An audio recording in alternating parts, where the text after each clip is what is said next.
विद्यार्थी मित्रांनो, सह्याद्री ट्युटोरियल्स मध्ये तुमचं स्वागत आहे. आता तुम्हाला माहितीच झालंय की फिजिक्सच्या पेपरमध्ये 70 मार्काच्या पेपरमध्ये 10 ते 15 मार्काला डेफिनेशन असतात, लक्षात घ्या. आणि जवळजवळ आपण 3 व्हिडिओ कंप्लीट करून 4थ्या व्हिडिओ पर्यंत आलोय. म्हणजे जवळजवळ 40-50 डेफिनेशन झाले असतील आणि आज सुद्धा 10-15 डेफिनेशन होणारच आहेत. पण छोटासा व्हिडिओ आहे, तुम्हाला नक्की आवडणार आहे. आवडल्यावर लाईक तेवढं करा बरं का रे बाळांनो, आणि चॅनलला सबस्क्राईब करा. सुरुवात करतोय आपण या टॉपिकला, mechanical properties of fluid. Okay. आणि आपल्याला डिटेलमध्ये हा टॉपिक इथं नाही घ्यायचा, लक्षात घ्या. आपल्याला डेफिनेशन्स घ्यायचे आहेत. मी तुम्हाला सांगू का, लक्षात घ्या. इथं पहिली जी डेफिनेशन मला पाहिजे आहे ना, ती आहे इंटरमॉलिक्युलर फोर्स. कोणती डेफिनेशन? Intermolecular force. ऐका ना. Force of attraction between molecules is called intermolecular force. ही नाही डेफिनेशन विचारणार ते. गंमत काय, खालच्या ज्या डेफिनेशन्स आहेत ना, ह्या 2-2 वेळा आलेल्या आहेत. माझं ऐका ना. सध्या मला सांगा, कोणती बॅच, कोणती ब्रांच म्हणूया आपण इंजिनिअरिंगची डिमांडिंग आहे? Computer science. बरोबर सांगा बघू. कॉम्प्युटर सायन्स म्हणजे मी काय शॉर्टकट सांगतोय बघा. सी म्हणजे आपण कोहेसिव्ह समजूया आपण. आणि हा जो यस आहे ना, तो जो यस आहे तो कशासाठी मी तुम्हाला सांगतो. सेम. चला मग डेफिनेशन काय बघा. The force of attraction between molecules of the same substance is called cohesive force. फक्त एक शब्द चेंज करूया, सेमच्या ऐवजी डिफरंट घेऊया, सबस्टन्स डिफरंट घेऊया आपण. मग आता मला सांगा, मी इथं लिहितो AD. Okay, AD. Okay. Adhesive force मध्ये डिफरंट आहे का चेक करा बघू. ऍडेसिव्ह फोर्स डेफिनेशन तीच आहे. Force of attraction between molecules of the different substance is called adhesive. किती सोपी डेफिनेशन आहे ना. म्हणजे कोहेसिव्ह किंवा ऍडेसिव्ह हे फोर्स ऑफ अट्रॅक्शन आहे. Between molecules of the same substance म्हणलं तर cohesive. Molecules of the different substances म्हणलं की मग ऍडेसिव्ह. नोट डाऊन करून घ्या, नोट डाऊन करून घ्या. या डेफिनेशन परीक्षेत आलेल्या आहेत. मी तुम्हाला थोड्या वेळानं परीक्षेत आलेले प्रश्न सुद्धा दाखवणार आहे. तो व्हिडिओ शेवटपर्यंत बघायचा, लक्षात घ्या. चला, कोहेसिव्ह फोर्स म्हणजे काय सांगा. Force of attraction between molecules of the same substance is called cohesive force. Force of attraction between molecules of the different substances is known as adhesive force. आता रेंज मी तुम्हाला सांगतो की, समजा इथं मॉलिक्यूल आहे आणि हे मॅक्सिमम डिस्टन्स आहे की इथपर्यंत फोर्स ऍक्ट होतोय, त्याला म्हणायचं रेंज. त्याला काय म्हणूया आपण? रेंज. म्हणजे रेंज म्हणजे काय? मॅक्सिमम डिस्टन्स आहे. Okay, the maximum distance from the molecule. Maximum distance from the molecule up to which ते फोर्स ऍक्ट होणार आहे. up to which the molecular force is effective is called range. परीक्षेत विचारलेलं आहे. थोड्याच वेळात मी एक पीडीएफ ओपन करून तुम्हाला दाखवणार आहे बरं का या परीक्षेत आलेले प्रश्न. रेंज म्हणजे काय? Maximum distance from the molecule up to which molecular force म्हणतोय मी ऍक्ट. इथे इफेक्टिव्ह म्हणलं तुम्ही ऍक्ट म्हणा, इज कॉल्ड रेंज. तर या रेंजला जर मी रेडियस कन्सिडर केलं, समजलं, आणि रेडियस कन्सिडर करून जर मी इमॅजिनरी स्पिअर काढला तर त्याला म्हणायचं स्पिअर ऑफ इन्फ्लुएन्स. मग स्पिअर ऑफ इन्फ्लुएन्स मध्ये तो कसला स्पिअर आहे? इमॅजिनरी. इथून सुरुवात करा. आणि सगळ्यात महत्वाचं, इमॅजिनरी स्पिअरच्या सेंटरला कोण आहे? तो molecule. Imaginary sphere with a molecule at centre and radius equal to the molecular range is called sphere of influence. अरे बघता बघता, cohesive force same substance, adhesive force different substances, range 3 definition झाल्या, sphere of influence 4 definition झाल्या. आता surface फिल्मची पण एक definition आहे. Okay, surface film. तर सरफेस लेअर ऑफ लिक्विड म्हणजे वरची layer with thickness equals to range. Thickness equals to range is called surface film. सांगतो, सरफेस फिल्मची डेफिनेशन विचारली नाहीये बरं का, पण बाकीच्या डेफिनेशन या परीक्षेत आलेल्या आहेत. चला शॉर्टकट करून आणि जरा रिवाइज करूया पटकन. Force of attraction between molecules of the same substance is known as cohesive force. Force of attraction between molecules of the different substances, adhesive.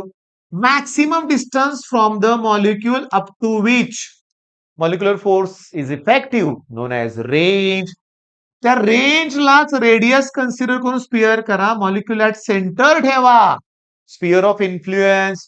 सगळ्यात महत्वाचं की वरती ही जी लेअर आहे आणि इथं दॅट इक्वल्स टू रेंज पाहिजे. Thickness equals to range. मग याची थिकनेस इक्वल्स टू जर रेंज असेल तर त्याला काय म्हणायचं आपण? Surface film. ओके. त्याच्यानंतर बघा, मला सांगा, हे जे ए म्हणलंय तिने काय कशाला म्हणलंय? Sphere of influence. मी तुम्हाला सी ही जी आहे ना ती सरफेस फिल्म आहे बघा. ओके. बी ला म्हणलंय का सरफेस फिल्म? असं बी, हा बी डायग्रामला म्हणलंय ते सरफेस फिल्म दाखवलंय, त्यात लक्षात घ्या. तर फ्री सरफेस म्हणजे काय? Surface of a liquid which does not experience any stress. Force नाहीये, स्ट्रेस नाहीये, तो फ्री सरफेस नावातच आहे, लक्षात घ्या. म्हणजे आता मगाशी मी रिवाइज पण केलं, आता मी पुढच्या डेफिनेशन कडे येतोय. दी मोस्ट इम्पॉर्टंट डेफिनेशन आहे. इथं कळतंय की फोर्स पर युनिट लेंथ, पण एवढं लिहून मार्क नाही मिळणार. टँजेन्शियल फोर्स आहे. Tangential force acting per unit length, पण कुठं? On both sides of the imaginary line drawn on the free surface. कुठला फ्री सरफेस? ज्याच्यावर स्ट्रेस नाहीये तो फ्री सरफेस. बरोबर आहे, सांगा. The tangential force per unit length on both sides of the imaginary line. हेच लक्षात नाही, माझ्या पण लक्षात राहत नाही बरं का. म्हणजे टँजेन्शियल फोर्स, बघा मी काय सांगतोय, tangential force acting per unit length on both sides of the imaginary line drawn on the free surface is called surface tension. Obviously newton per metre. Obviously हेच त्याचं काय असणार सांगा? युनिट असणार आहे. तर मी सांगतो एल एम टी. मी सांगतो हे जे फोर्स आहे ना त्याचे डायमेन्शन 1 1 -2 असतात बरं का भावानो. मीटर म्हणजे एल रेस टू 1 +1 वरती गेल्यावर -1 होणार. 0 येतंय. आलं की बरोबर. एल 0 एम 1 आणि T raise to -2. Tangential force per unit length acting on both sides of the imaginary line drawn on the free surface. Drawn on the free surface of the liquid. Imaginary line. At both sides of the imaginary line. वेळ लागेल बाळांनो, हा ही definition perfect करा. आता सगळ्यात महत्वाचं, तुम्ही जर टेम्परेचर वाढवलं तर सरफेस टेन्शन कमी होतं. मग एक सर्टन टेम्परेचरला सरफेस टेन्शन 0 होणार आहे. त्याला म्हणणार आहे आपण क्रिटिकल टेम्परेचर. काय म्हणणार आहे आपण त्याला? Critical temperature. The temperature at which surface tension become 0 is known as critical temperature. आणि रिव्हिजन साठी लिहितोय क्युरी टेम्परेचर. क्युरी टेम्परेचरला काय होतं की ferromagnetic substance becomes paramagnetic. The temperature at which ferromagnetic substance becomes paramagnetic is known as Curie temperature. And the temperature at which surface tension becomes 0 is known as critical temperature. दोन्ही प्रश्न परीक्षेत आलेत. Okay बाळांनो, कॅपिलॅरिटी मला एक सांगा रे बाळांनो. Okay, दिव्याची वात तेल वरती खेचून घेते की नाही? क्लोथ रॅक सक्स वॉटर. वॉटर म्हणजे खडकांमधून पाणी असं वरती वरती येतं. झाडांची काही जी मुळं असतात ना ती पाणी वरतीपर्यंत पोहोचवतात. ब्लॉटिंग पेपर इंकला ऍब्सॉर्ब करतो. हे सगळं कॅपिलॅरिटीचे एक्झाम्पल्स आहेत. म्हणजे काय बघा, समजून घ्या मी काय सांगतोय ते. कॅपिलॅरिटीची इथे मी जे डायग्राम काढून दाखवतोय ना ती त्याची डेफिनेशन आहे बरं का. आता इथे लिक्विड आहे. आता यात मी कॅपिलरी ट्यूब बुडवतोय. पाण्याची लेवल वर होऊ शकते, याचा अर्थ राईज, किंवा कॅपिलरी ट्यूब बुडवते ती लेवल खाली जाऊ शकते, म्हणजे फॉल. मग हा जो फिनॉमिना आहे राईज किंवा फॉल होण्याचा, यालाच कॅपिलरी म्हणायचं, कॅपिलॅरिटी म्हणायचं. पण जेव्हा तुम्ही कॅपिलरी ट्यूब लिक्विड मध्ये बुडवता तेव्हाच वर किंवा खाली जाणार ना पाणी. लिक्विड म्हणायचं तुम्हाला. The phenomena of rise or fall of liquid कुठं? इनसाइड द कॅपिलरी ट्यूब, किंवा when it is deeped. म्हणजे बघा, the phenomena of rise or fall of liquid inside a capillary tube when it is deeped in the liquid is called capillarity. Define capillarity and its application. Favorite question है. Cohesive force, adhesive force, range, sphere, surface film, free surface. आणखी कुठली definition झाली? कॅपिलॅरिटी, surface tension. 8 definition झाल्या. अजून संपलेलं नाहीये, लक्षात घ्या. व्हिडिओच्या शेवटी मी पीवायक्यू दाखवणार आहे. Angle of contact. आता ऐका ना, मी अँगल ऑफ कॉन्टॅक्टची डेफिनेशन सांगतोय तुम्हाला इथं. अँगल ऑफ कॉन्टॅक्ट बघा. आता हा फ्री सरफेस आहे, याला जो टँजेंट आहे असा काढलाय मी. आता हा जो टँजेंट आहे आणि हा जो सॉलिड सरफेस आहे याच्या मधल्या अँगलला म्हणायचं अँगल ऑफ कॉन्टॅक्ट. डेफिनेशन नाहीये, तुम्हाला सांगायचंय की कुठला अँगल आहे ते, लक्षात घ्या. मी आता कलर चेंज करत नाही. अँगल बिटवीन अशी डेफिनेशन पाहिजे मला. Okay, angle between. ठीक आहे, इथून सुरुवात करूया आपण. डिफाइंड ॲज बघा, अँगल बिटवीन. अँगल बिटवीन म्हणजे कोण? Tangent draw two the free surface. Tangent draw two the free surface. आणि कोण? Surface of the solid. पण मोजायचा आहे कुठून? लिक्विडच्या आतून. बाहेरून नाही मोजायचा, आतून. म्हणजे बघा, angle between tangent drawn to the free surface and the solid surface. Surface of the solid at the point of contact पण मेजर्ड विदिन द लिक्विड. आत मोजायचं आहे. अँगल ऑफ कॉन्टॅक्ट लक्षात घ्या. आता ही जी डेफिनेशन आहे कुठली अँगल ऑफ कॉन्टॅक्टची मुलांना नाही जमत. अवघड वाटते, मोठी वाटते. नाही रे बाळांनो, पाठ करू नका. Angle between tangent drawn to the free surface. बरोबर आहे.